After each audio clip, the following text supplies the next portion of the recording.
help entrepreneurs come out of the shadows and grow their business online with resonant branding and irresistible websites. So I'm assuming you're here because you've either created or are thinking of creating an online course, that maybe you've chosen Kajabi or thinking about choosing Kajabi but are a little bit overwhelmed. If you're already selling courses, perhaps you're not sure why sales aren't flowing in yet. And what you really want is sales and not the tech headaches, which Kajabi can help us avoid. So the first thing I want to talk about the platform is as in all tech platforms, there is a bit of lingo, a bit of jargon that it can take a little bit of a while to get our head around in Kajabi, but they've organized things on the platform in such a way that, specifically for course creators. So you can create your website on Kajabi, obviously, and there's a section where there are website pages. But then there's another section in there called landing pages, and people get confused as to what's the difference. And surely my landing pages are my website pages and so on. But your landing pages are the templates and the designs that are in there are specifically conversion focused. So a landing page or a sales page is often a page where we're driving traffic, driving our customers so that we actually make the sale or make a conversion of some kind. So they are often standalone pages where you might be driving ads or a social media campaign or your launch campaign. And you really you don't want people going elsewhere. You don't want them clicking off into your about page or, oh, let me go and look at her FAQ page. You want everything on the one page, your landing page, to give your student or your prospective student all the information that they need in order to sign up or to download or whatever the action is that you want them to take. And when I say download, you might be thinking, but I thought you wanted to sell. But it could be a freebie, which is the first step towards selling your course. So we'll talk about that a little bit more afterwards. So landing pages, yes, they are often part of your website, but in Kajabi, we create them somewhat separately so that we can ignore navigation bars, footers, any other distractions, any external links from that page, because the goal for that page is for the person to take one action and one action only. Offers and products in Kajabi, people often get confused here. Once you start using the platform, you'll finally get your head around it. But an offer in Kajabi is where you go to set a price for a course or a membership. And then the product is the actual course itself. So that's where you build out your course with your lessons and so on. Funnels, we'll get into that in the presentation as well, but that's sort of a combination of your landing page or your sales page, plus any email automations that come after that. And Kajabi very helpfully provides templates for funnels depending on what it is you're selling or launching or promoting. So again, you can tap into those pre-built funnels so that you're sure that you've got all the steps you need to take the potential customer or your student from considering you to actually buying you. And then forms, they keep this separate, and you might be wondering, why is that a separate section on Kajabi? But you will find that when you start using the platform that you use forms a lot, because you're taking people's information in different places, whether it's part of lead generation or your actual sales funnel. So I just wanted to go through that quickly. If any of you are dabbling and kind of wondering what the hell is going on in this platform, they're the kind of basic things that you need to understand, and understand why they have them in separate sections on your dashboard when you're in the platform. So the first mistake people often make is that they treat Kajabi just like another website. Now, one of the benefits of this platform, obviously, is that you can host your website on, but lots of course creators have their website on other platforms and just use Kajabi for the purposes of selling their courses. So it's really that they use it for that funnel that I mentioned. And so the problem that I see, I mean, I'm delighted when people want to move their entire website to Kajabi, because obviously then they have everything under the one tech roof. But you really need to, in order to sell courses, you need to understand this concept of funnels and launches and lead generation. And that's really where Kajabi comes into its own, because as I said, they separate out your sort of general website pages from your sales pages and your landing pages and your funnels, because that's where the magic happens when you're trying to sell courses. It's very hard to, well, not very hard, but you know, it's hard to sell a course with just, you know, using a service page, a typical service page on your website. As I said, you need standalone landing pages where you're driving your campaigns and your traffic, and you need that those automations behind that, because you're going to be considering live launches. You might be launching challenges, all as part of your sales funnel. So you're trying to get people into, you know, sign up for that challenge, sign up for that webinar, and all of that can be automated. So the wait list, the thank you page, the post wait list, emails, all that stuff that we all now are used to getting in our inboxes, all of that Kajabi can automate, and you can't do that just off the back of you know, a standard website, a services page. They're just different things. So Kajabi is really your entire sales machine. And part of the problem then is that people don't map out that journey, that sales journey. And so they just think, oh, well, I'll just create a website on Kajabi, like they would, you know, create a standard maybe service-based business website. But you actually need to map out the customer journey and think funnel first. What action do I want people to take? What journey am I taking them on? And how to use the funnel and how to use the automations that are possible. That said, we don't want a super complex sales process either. When you're starting out with online courses, I'm a firm believer, keep it simple. Think one product for one customer and one customer journey. So the customer journey, a recap, is in simplistic terms, is people become aware of you.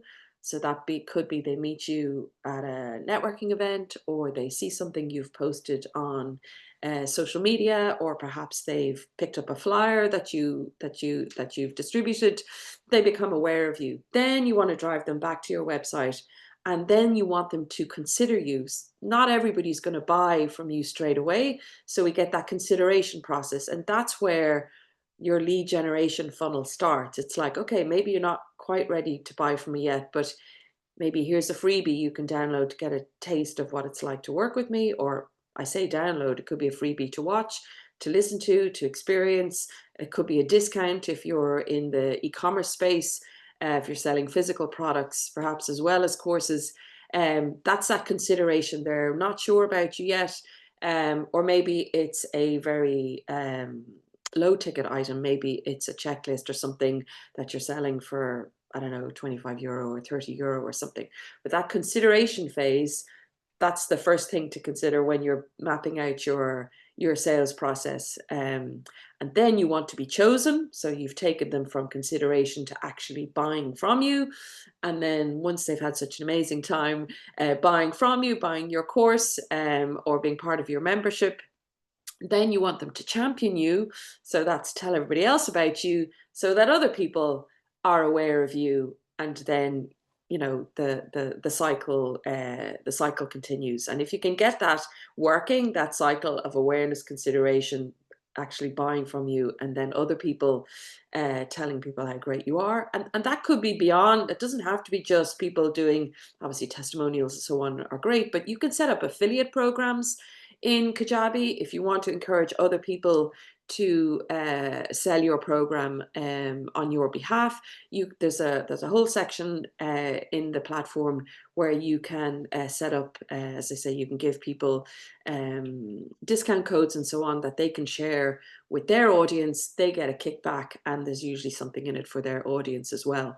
So that championing bit goes further than just please leave a review on my Google business page. And Kajabi is aware of that, and is aware that affiliate programs and so on are important in this online course space. So the platform makes that easy as well. So I alluded to this earlier. One of the big mistakes is not knowing the difference between just a sort of a standard services page and a sales page or a landing page. So I won't go into it again, but they serve very different purposes. Landing page, basically, it's like a mini website. It's one page. Sometimes you'll have seen the American ones super long, because they literally have to give the potential student every bit of information they need to make the purchase, to take the next step. So a standard services page on your website generally doesn't give all that information, because that's just you're generally maybe trying to take somebody from there to maybe your about page or to your FAQ page, or it's not as focused as a sales page in the context of a course launch for something, or a product launch. And then often we see very cluttered sales pages. So I do a lot of audits of people's websites and people's sales pages, and I've just said that often they're very long, but that doesn't mean that they have to be super cluttered. So if you're working with a designer, I know once I've created a sales page for somebody within Kajabi, it's very easy to duplicate that then, and you can follow the same layout for your subsequent sales pages. I've seen a lot of DIY sales pages, and they kind of make my heart sink, because yeah, it's people are trying to stuff everything into the section above the fold, or all the text is centered, so it's really hard to read. Line gaps really big, and just this is your one place where you, as I say, you're trying to get people to take the next step and buy from you, so it has to be really well laid out. And yeah, I would recommend, as I say, even if you just get a template from a professional designer to get going, I would recommend that. And obviously, I know Michelle's on the call, work with a copywriter as well, because sales copy is just an absolute art. Copywriters in this space, they understand the psychology of sales. They incorporate that obviously into their work, and it can just make a huge difference from DIY copy. DIY design and DIY copy just reduce your chances of actually making the sale. So a quick anatomy of a sales page. I have a complete talk on sales pages, but here's a quick run through. You do want the above the fold section. So above the fold is basically, if you can imagine looking at a website, either on mobile or on a laptop, that that we get, we understand what it is you're selling, who it's for, and what the transformation is. We understand that very quickly. We don't have to scroll down, and the call to action is also above the fold. And then any kind of testimonials or 5-star reviews, or if you have, Trustpilot reviews, or anything that you can add in there to show that you've done this before and people love it, include that above the fold as well. It must be written with your ideal customer in mind. This just goes for all website copy. So really understanding your customer, understanding what their problems are, and really getting them, that will enable you and your copywriter to write copy that's specifically for them. You need to highlight the future transformation. So what's in it for them? Why do they want to take this course? What's their life going to look like after they've done it? Give an overview of the course. As I say, this is your sales page, so the person needs all the information that they might need to make that decision. So give a course overview, introduce yourself, who this is for, but also who it's not for, is something I see a lot on sales pages. A sense of urgency or bonuses can also be highly effective. Now, urgency, obviously, if it's an evergreen course, and I'll talk about that a little bit later on, if it's something that you're selling all the time, that's always available for purchase, obviously the urgency bit doesn't really make sense.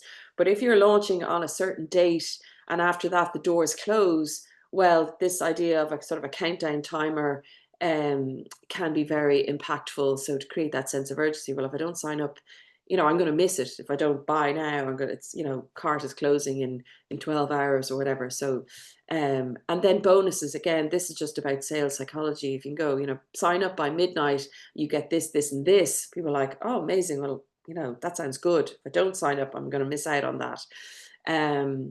A risk reversal or a guarantee, again, from a sales perspective, can be very effective. So to offer people money back guarantee, now they need to prove that they've actually done the course, followed the course, But if they can do that and then show to you that actually it hasn't worked for them, or they're not seeing the transformation, you can offer a money back guarantee.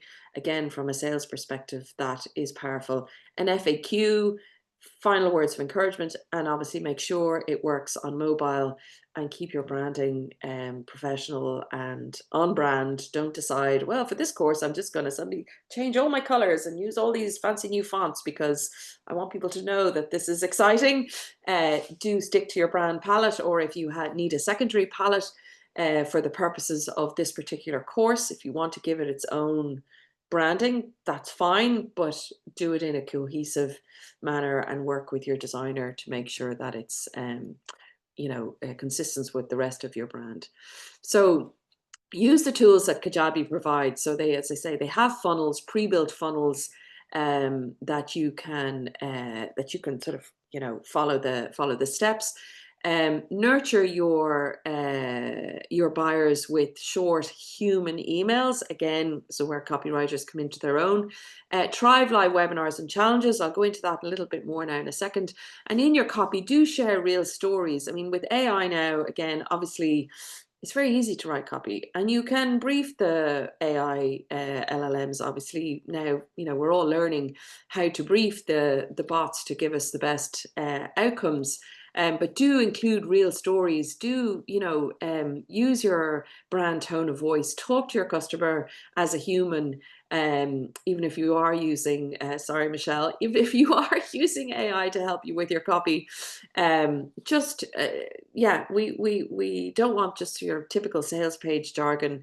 I'm just seeing it so much at the moment. So this is just a quick overview, a snapshot of the funnels that I said are already pre-built within the platform. So depending on what you're promoting or selling, whether it's a wait list or it's your freebie, which is the first step to actually then leading somebody to a sale, sales page funnel, product launch, Zoom webinar. So, capture the leads, get people to sign up in advance for the webinar, send them automate the emails, reminding them webinars tomorrow, webinars at lunchtime, webinar, we go live in 5 minutes.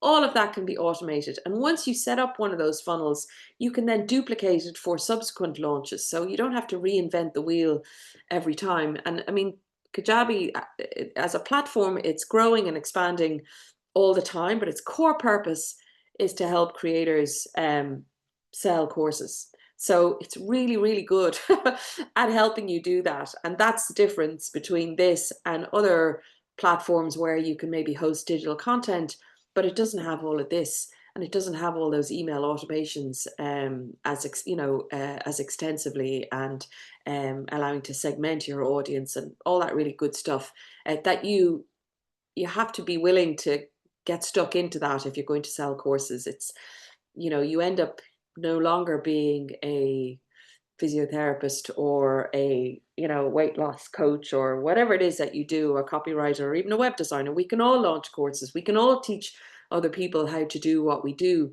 but when you get into this space, you become a marketer much more than your primary activity. And a lot of people overlook that. They spend a lot of money building the course and then wondering why nobody's bought it. It's because they've kind of overlooked this marketing aspect of it, and funnels and so on. But I love Kajabi because it does facilitate that process once you can get your head around it. So an example of their sales page funnel is it starts with an opt-in form to offer some kind of value or a freebie.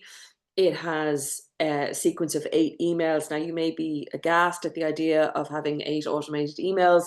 In North America, that would be very common. Less so, I would say, in Europe. But people do need to be reminded. You do need to keep in touch with the people who've signed up for your freebie. If you want to take them from freebie to actual paid sale, these email sequences, they've been just proven to work. It doesn't mean you repeat the same thing in the 8 emails, but you do have to land in people's inbox regularly if you want to get past just delivering the freebie and then getting them onto your list. You really, you've spent time and probably money investing in creating a freebie or a lead magnet. What you really want is to take them from there to the sale. So these email sequences can facilitate that. So in those emails, you obviously initially, maybe there's a bit of inquiring, how did they get on with the freebie? Did they find it useful? Do they have any questions? And then you can say, well, if you found that useful, you might be interested in, and then you introduce your offer, and you can provide, if it's time focused, you can include reminders that the offer is going to expire on this date, and so on. And then, so when the customer is ready to buy, this funnel moves them forward towards your sales page, and the checkout page, and to confirm and actually pay. So this idea of a funnel is just super important if you want to make sales. So what it's important to understand in this space also the difference between a live launch and an evergreen launch. So an evergreen is when your course is for sale, whether I log on at 3 o'clock in the morning or at midday. There it is, ready to buy. I don't need, you're not involved. You've just created your sales page, and I arrive there and I go, yeah, I'm going to sign up for this. A live launch is a time focused launch. So cart opens on the 1st of November and is open for 3 days, or is open for 24 hours, whatever. Those launches require an awful lot more marketing from your perspective. And so basically you need to kind of weigh up, what kind of launch am I going to do? How am I going to sell this course? So you need to kind of consider the variable. What's the learner experience? If it's a short course that they can consume in their own time, that they don't need maybe access to you, that might be more of an evergreen course. You need to look at the potential earnings. The evergreen courses generally are less expensive than the live launches. So you need to, look at where does this fall into your goals for your earnings, and then consider the marketing effort. As I say, for a live launch, it takes quite a lot of energy and activity on your behalf. So a live launch, the benefits are you get an initial surge of money around the time of the launch. So again, when you're looking at your finances, you can go, well, I'm going to launch this in January. My cart's only going to be open for a week. I know how, I'm only looking for 10 people or 12 people or 5 people or whatever it is, or maybe it's 100 people. If I get them in, that I'm going to get a surge of income. But these launches can be inconsistent and unpredictable. Also, if you're doing live launches, maybe 2, 3, or maybe even 4 times a year, you might get tired. But your audience and your email list might also get a little bit tired, because they may feel that you're always launching something, or there's always a webinar to sign up to as part of your launch strategy. So just be aware of that. And it does take a lot of your own energy, because you've got to promote the launch, and you're all over social media, your email list, your funnel, you've got to set all of that up. So it demands quite a lot of your energy and your time. Generally, these courses, as I say, are the evergreen ones are things, usually courses, content that people consume in their own time.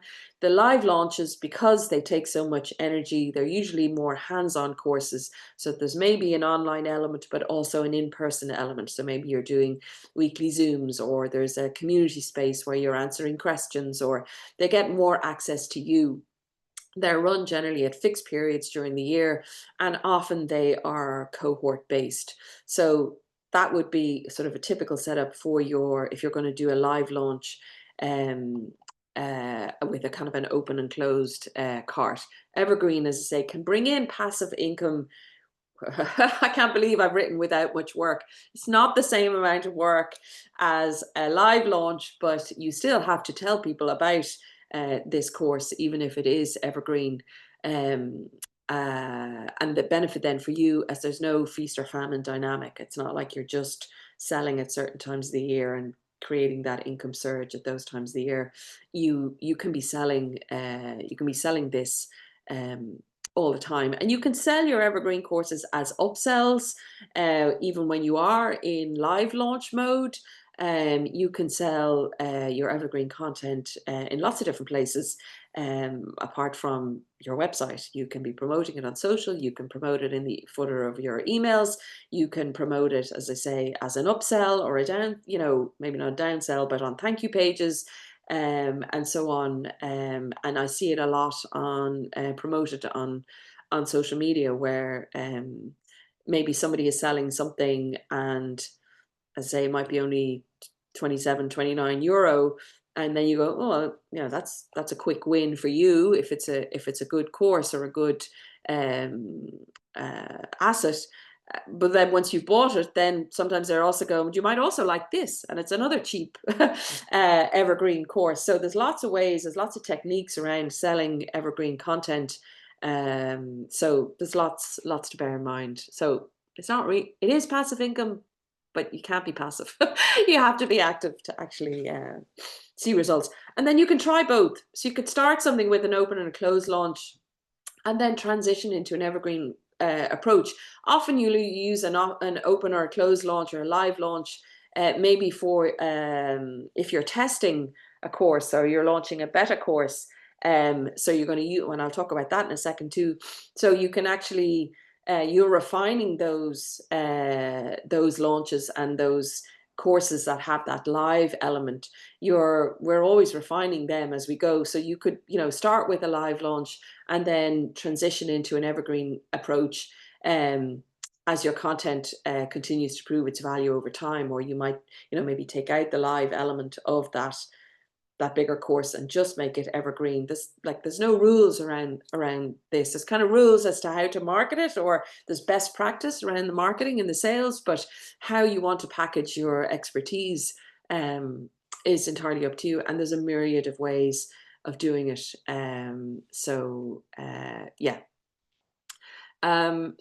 Just back to Kajabi. Use the platform to automate and optimize your sales funnel. Use those automations to trigger actions from your customers. Don't forget things like abandoned checkout emails. The stats show that they really work, that they can, I don't have the stats to mind, but so triggering an email if somebody has put something in their basket and then actually not gone as far as making the purchase, that you can trigger an automated email in Kajabi to go, oh, we've all received them from Amazon. Did you forget something in your basket? They work. So we can automate that in Kajabi. On your checkout page, include testimonials, reviews, and any endorsements you have. New buyers, even though they've bought from you, obviously there will be a welcome, oh, welcome to my course, log in here, all that kind of stuff. But you can also set up a welcome email sequence that goes beyond that, just, maybe answering FAQs, or if they get stuck, or, when they have access to you, if they do, all of that can be automated and then duplicated. And that's the joy of Kajabi. Most of my clients, once I set them up, they're more or less happily managing the platform themselves. But this ability to clone sales pages, clone automations, clone funnels, clone courses, and so on, just makes it very easy. And as I mentioned earlier, don't forget upsells and bonuses after purchases on your thank you page, and so on. The checkout page, Kajabi actually are just launching a new checkout page, because their previous checkout page was pretty basic, and I did a lot of custom coding for some clients just to make it a little more attractive. But they have just launched a new one, so you can add your brand colors, your logo, and your copy, obviously. But the recommendations is keep it clean, reinforce the value, remind people of the benefits, remind them of the transformation once they've taken this course, and include testimonials, your money back guarantee if you're offering it, and things like secure payment icons. Not particularly attractive, but again, they're just from a buying psychology perspective, they just reinforce people's trust in you, in your platform, and your business. So that is something that can be added as well at checkout, because that's where you want them to click buy now or enroll now.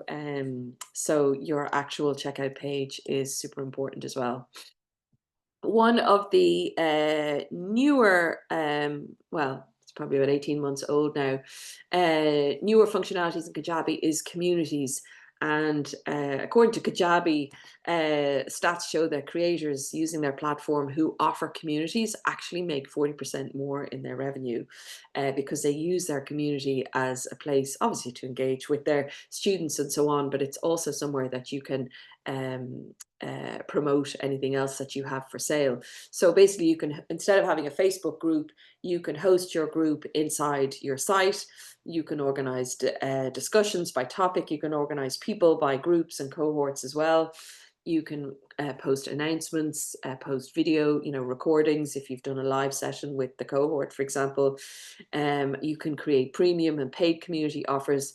And there's no distractions and no algorithm interference. And what I mean by that is if you're using something like Facebook, people can often get distracted and, oh, I'll go and check out this group over here as well. So you can now host everybody within the platform. So very quickly, because I'm aware that some of you maybe have not launched courses and are thinking, well, I'd love to launch a course, but I don't really have a big audience or a following.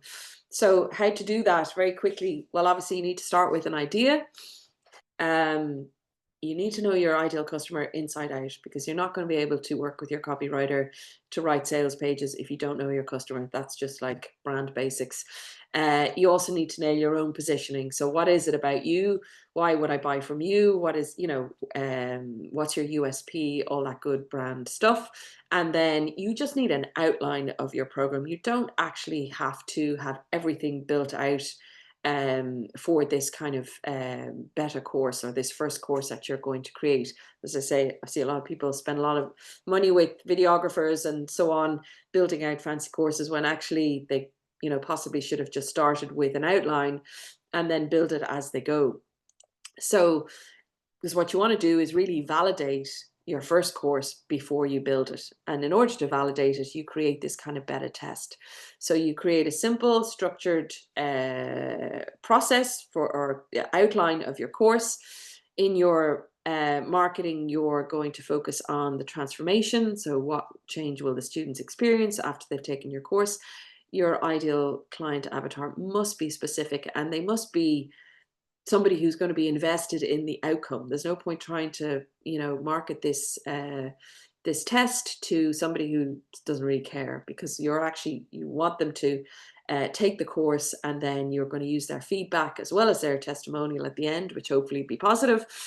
You're going to learn from them. You're going to learn from their experience, but you really want somebody to take it who is invested in the outcome. So you're going to use their feedback to refine the offer, to tweak it, and obviously to refine your messaging as well. And the idea here is that you're going to take action over perfection, and we want you to attract some early adopters. So how do you do that? I recommend you limit the number of participants. So decide, okay, I'm going to start with 5 or 10 people. I would also set a limited duration of the course. And I think that just goes for courses in general. Anything that lasts longer than 90 days, people tend to get a little bit tired, maybe less engaged. It just seems to be dragging on, and their commitment is just going to wane. So I'm sort of saying 90 days or shorter is ideal. Do make your beta testers pay, because we want them to have skin in the game.